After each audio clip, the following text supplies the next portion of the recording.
बोल बम साइड बम बोल बम साइड बम बोल बम। ये पंडा कहाँ का है जो कि बहुत पीछे था और आगे आ गया है और साइड में मांग रहा है।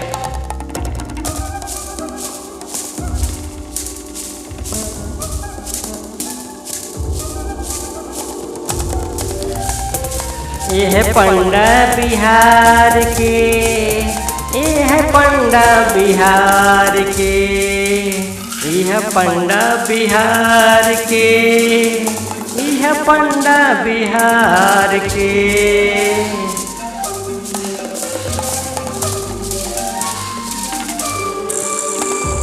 ले ले बकावर कांवर में बटावर, ले ले बकावर कांवर में बटावर, चले लगुड़िया की झार के।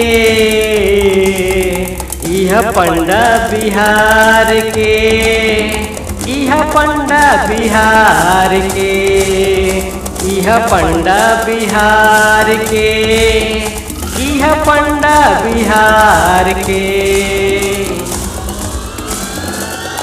बोल बम